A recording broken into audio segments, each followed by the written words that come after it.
Yo guys! So, nandito tayo ngayon sa BTYUM restaurant. So, ito nga pala isa sa mga food spot dito sa Doha, Qatar. So, bisitahin natin at tikman natin yung mga pagkain nila kasi nga men, as I see, no, may mga ibang nabasa tayo about sa review ng pagkain nila. Pero ganoon pa man, at papakita ko sa inyo kung gaano kasarap yung pagkain nila. So, balik ako kayo mamaya.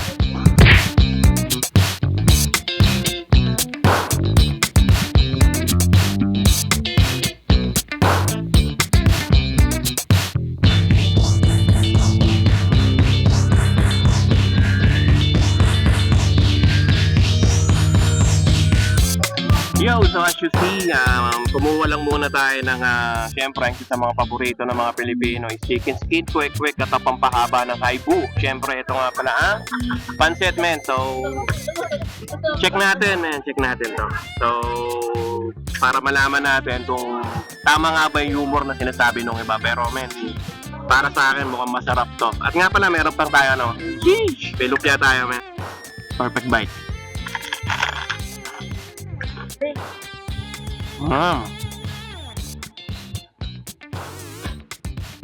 Sarap. Ang ganda ng ambience na rito, para ka lang nasa para ka lang nakatambay. Siyempre, lumpia naman tayo.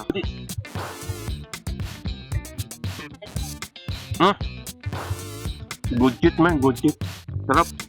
So, may mga nakita pa tayo mga ulam doon kasi kuha tayo ng buffet. Diba? Siyempre, buffet, men. 35 reals nga pala yung buffet dito.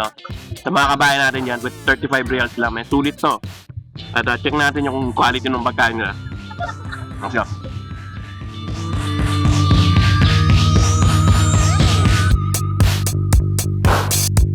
Yo, so main course naman tayo, men.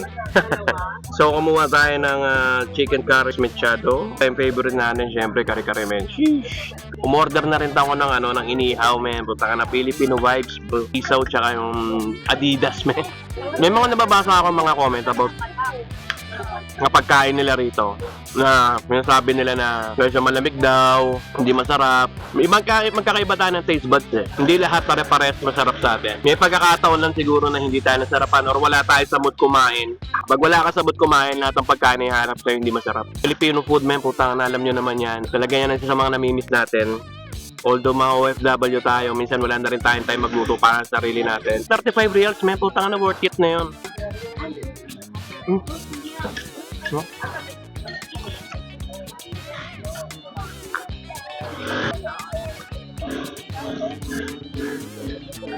Ang masarap ng kare-kare, men. Yo, syempre ang ating main event, men. Ito nga pala ang kanilang inihaw, men. One of the best sellers nila to. Syempre, isa sa mga na-miss natin mga Pilipino to. Lalong-lalo na ako, men. Puta, tagal ko na dinawi. Ang gago, good shit, men. Ang lambot. Leg pa lang yun, leg pa lang. Ano naman to, may puta. Good shit yan.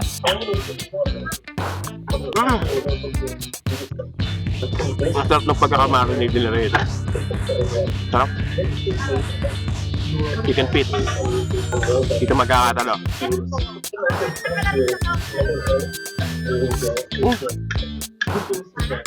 Ayan. Ang lambot.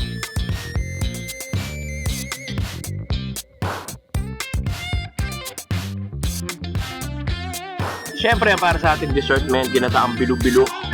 One of their best seller to, men. Puta ka na ginataang bilo-bilo. May initiative.